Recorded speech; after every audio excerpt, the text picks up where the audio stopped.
গোশত খাওয়ার সমান গুনাহ। কেউ কি আমাদের মধ্যে আছি যে আমার ভাই একজন মৃত্যুবরণ করছে, তার গোশত আমি খাবো? খাবেন? কেউ খাবেন? কেউ আছেন খাবেন? কিন্তু আমরা কি অনবরত খাচ্ছি, সব সময় খাবার তালে গেছি, আমাদের পেটটা কি ভর্তি হয়ে গেছে খাইতে খাইতে। কথা ঠিক আছে না? কারণ কুরআন আর হাদিস যেভাবে এখানে বলা হয়েছে ওইভাবে কি আমরা একটা মানুষ, একটা মুসল্লি, ইমাম, আমরা কেউ কি ঠিক মতো চলতেছি? পারতেছি? ঠিক মতো কি পারতেছি না? কারণ আমাদের মধ্যে ইমানের যে একটা জজবা ছিল, এটা আস্তে আস্তে আস্তে আস্তে কি হচ্ছে, আমাদের ইমান আস্তে আস্তে দুর্বল হয়ে যাচ্ছে। কথা ঠিক আছে না? আরেক হাদিসের মধ্যে রাসূল করিম সাল্লাল্লাহু আলাইহি ওয়াসাল্লাম বলেন, আমি মেরাজের রজনীতে একদল লোকের নিকট দিয়ে গমন করলাম। ওই সময় দেখতেছি যে তারা তাদের পাঁজরের মাংস, পাঁজরের যে মাংস কেটে কেটে ভক্ষণ করছে। তারপর রাসূল সাল্লাল্লাহু আলাইহি ওয়াসাল্লাম হযরত জিবরাইল আলাইহিস সালামকে বললেন, হে জিবরাইল, এরা কারা? ওই সময় জিবরাইল আলাইহিস সালাম বলতেছে, ইয়া রাসূলুল্লাহ, ইয়া হাবিবাল্লাহ, এরা হচ্ছে আপনার উম্মত যারা গীবত করত। আর জাহান্নামের ফেরেশতা ওই সময় কি বলে জানেন? যে দুনিয়াতে তুমি তোমার মৃত্যু ভাইয়ের গোশত খেয়েছো, এখন আজকে তোমারটা পাঁজরের গোশত তুমি কেটে কেটে ভক্ষণ করো, দেখো কেমন স্বাদ। কি এইটাই কি আমাদের মজা লাগে না বেশি? সবার কাছে প্রিয় লাগে গীবত, স্বাদ, অনেক মজার ব্যাপার, তাই না? একদিন রাসূল করিম সাল্লাল্লাহু আলাইহি ওয়াসাল্লাম বাড়িতে ছিলেন, সাহাবায়ে কেরাম ছিলেন মসজিদে সুফায়। কোথায় ছিলেন? মসজিদে সুফায়।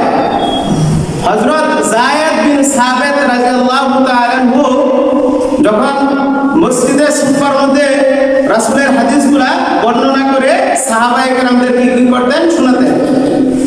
আর ওই সময় যায়েদ বিন সাবিত রাদিয়াল্লাহু তাআলা আনহু বসে রয়েছে এবং সাহাবায়ে কেরাম বসে রয়েছে। ওই সময় রাসূল সাল্লাল্লাহু আলাইহি ওয়াসাল্লামের দরবারে কিছু গোশত হাদিয়া এসেছে। ওই সময় সাহাবায়ে কেরাম বলতেছে, হে যায়েদ, আমরা দীর্ঘদিন যাবত গোশত খাই না, আমাদেরকে কিছু গোশত হাদিয়া তুমি যে রাসূল সাল্লাল্লাহু আলাইহি ওয়াসাল্লামের কাছে বলো, যেন রাসূল সাল্লাল্লাহু আলাইহি ওয়াসাল্লাম আমাদেরকে কিছু গোশত হাদিয়া দেয়, যেগুলো আমরা খাবো, অনেকদিন যাবত আমরা খাই না। তা এই কথা বলার পরে হযরত যায়েদ বিন সাবিত রাদিয়াল্লাহু তাআলা আনহু রাসূল করিম সাল্লাল্লাহু আলাইহি ওয়াসাল্লামের কাছে যাওয়ার জন্য প্রস্তুত নিয়েছে, উঠছে, ওটা যাইতেছে। ওই সময় সাহাবায়ে কেরামের মধ্যে আলোচনা শুরু হয়ে গেছে, আমিও রাসূলের সাহাবী, যায়েদ বিন সাবিত হচ্ছে রাসূলের সাহাবী, আমিও রাসূলের হাদিস শুনি, যায়েদ বিন সাবিত হাদিস শুনে, সে আবার আমাদের উপর উস্তাদি করে। কি এটা কি গীবত হয়ে যাচ্ছে না? যায়েদ বিন সাবিতের কথা এরকম ভাবে বলতেছে। তারপর যায়েদ বিন সাবিত রাদিয়াল্লাহু তাআলা আনহু কিন্তু ওইখানে নাই, ও কিন্তু রাসূল করিম সাল্লাল্লাহু আলাইহি ওয়াসাল্লামের দরবারে যাইতেছে। তারপরে রাসূল সাল্লাল্লাহু আলাইহি ওয়াসাল্লামের নিকট যেয়ে বলল, ইয়া রাসূলুল্লাহ, ইয়া হাবিবাল্লাহ, আমার সাথী ভাইরা, সাহাবীরা অনেক দিন ধরে গোশত খায় না, কিছু গোশত আপনার কাছে হাদিয়া চেয়েছে, আপনার দরবারে কিছু গোশত এসেছে। তো ওই সময় রাসূল সাল্লাল্লাহু আলাইহি ওয়াসাল্লাম বললেন, হে যায়েদ বিন সাবিত, তুমি যাও সাহাবায়ে কেরামকে যে বলো তারা এখন এই মাত্র গোশত খেলো। তো ওই সময় যায়েদ বিন সাবিত রাদিয়াল্লাহু তাআলা আনহু যখন সাহাবায়ে কেরামদের সামনে এসে বলল, ও আমার সাথী ভাইরা, রাসূল সাল্লাল্লাহু আলাইহি ওয়াসাল্লাম বলেছে তোমরা এই মাত্র গোশত খেলে। তো ওই সময় বলতেছে কি সাহাবায়ে কেরাম, আল্লাহর কসম করে বলতেছি যে আমরা গোশত খাই নাই। এই কথা বলার পরে সাহাবায়ে কেরাম, সমস্ত সাহাবায়ে কেরাম রাসূল করিম সাল্লাল্লাহু আলাইহি ওয়াসাল্লামের নিকট গেলেন এবং কি রাসূল সাল্লাল্লাহু আলাইহি ওয়াসাল্লামের কাছে জিজ্ঞাসা করলেন, ইয়া রাসূলুল্লাহ, ইয়া হাবিবাল্লাহ, আমরা তো গোশত খাইনি, আল্লাহর কসম আমরা গোশত খাইনি। আল্লাহ রাসূল সাল্লাল্লাহু আলাইহি ওয়াসাল্লাম বলতেছে, ও আমার সাহাবীরা রে, তোমরা এই মাত্র গোশত খেলে, তোমার এক ভাইয়ের গোশত তোমরা খেলে। তো ওই সময় সাহাবায়ে কেরাম তাও বুঝতেছে না যে কি হয়েছে, কথা কি বুঝছেন? তারপরে রাসূল সাল্লাল্লাহু আলাইহি ওয়াসাল্লাম বলতেছে যে তোমরা সবাই আমার সামনে কি করো? থুতু ফেলো। যখন থুতু ফেললো সাহাবায়ে কেরাম, ওই সময় তো আল্লাহ রাসূল সাল্লাল্লাহু আলাইহি ওয়াসাল্লাম বলতেছে যে দেখো তোমরা কি খেয়েছো তার প্রমাণ এখানে। কারণ তারপরে আল্লাহ পাক রব্বুল আলামিন পবিত্র কালামুল্লাহ শরীফের মধ্যে কিন্তু এই গীবতের কারণে এই আয়াতটা নাযিল করেন, ওয়ালা ইয়াগতাব বা'দুকুম বা'দ, তোমরা পরস্পরের কি করবে না, গীবত করবে না। কথা কি বুঝছেন? দেখেন যে তারা কি ছিল, সাহাবায়ে কেরাম ছিল, তারা একটু একটা কথা বলছে যে সঙ্গে সঙ্গে রাসূল সাল্লাল্লাহু আলাইহি ওয়াসাল্লাম বলতেছে যে তোমরা গোশত খেয়ে ফেলেছো। কার গোশত? ওই যে যার কথা কি করলো, গীবত করলো, তার গোশত খেয়ে ফেলেছে। তার মৃত্যু ভাইয়ের গোশত খেয়ে ফেলেছে গীবত করলে। তাহলে গীবতের গুনাহটা কি অনেক বড় গুনাহ না? আমাদের মধ্যে কেউ কি আছি যে আমরা মৃত্যু ভাইয়ের গোশত খাবো না? ঠিক আছে, কারণ আমরা কেউ মৃত্যু ভাইয়ের গোশত আমরা খাবো না।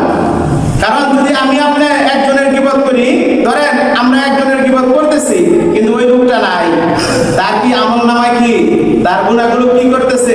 আমাদের আমলনামায় চলে আসতেছে। তার আমলনামায় কি করতেছে? সওয়াব চলে যাবে। কথা কি বুঝছেন? আমাদের সারা দেশে শুধু সমাজ জামাত এগুলো না, সারা দেশে একটাই প্রচলন, সেটা গীবত। আজকে আমরা কি বলি? মুখের কি বরকত নাই? আছে? আসেনি মুখের বরকত আছে আমাদের? আজকে আমরা দোয়া করতেছি আল্লাহর কাছে, আমাদের কেন কবুল হয় না? আমরা কত রকমের গুনাহ করতেছি যার কোনো কি নাই, হিসাব আছে? হিসাব নাই। কোন হিসাব আছে? হিসাব নাই। তাহলে দেখেন আমাদের কি সবার কি গীবত থেকে বেঁচে থাকতে হবে না? নিয়ত আছে তো ইনশাআল্লাহ আমরা গীবত থেকে বেঁচে থাকবো। কারণ আল্লাহ রাব্বুল আলামিন এত সুন্দরভাবে বলছে, তারপরেও যদি আমরা সতর্ক না হই তাহলে কি আল্লাহ আমাদের কি কঠিন শাস্তি দিব না? কারণ আজকে থেকে আমরা নিয়ত করি আল্লাহর কাছে যে আমরা এক ভাই আরেক ভাইয়ের অপবাদ দিব না, মিথ্যা কথা বলবো না, গীবত করবো না, চগলখুরি করবো না, এই সমস্ত কাজ আমরা আর করবো না। ইতিপূর্বে যা করছি এর জন্য কি করতে হবে?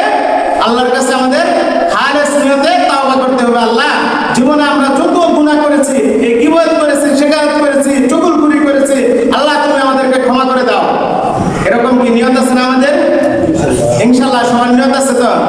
আরেকখানা হাদিস বলেছি, কারণ দেখেন আউয়ালু মা ইউহাসাবু বিহিল আবদু ইয়াউমাল কিয়ামাতিস সালাত, কিয়ামতের দিন সর্বপ্রথম কি হবে? নামাজের হিসাব হবে। এই হাদিসটা কেন বলছি? আজকে নামাজের বয়ান কিন্তু আমরা অনেক আগেও করেছি, তাই না?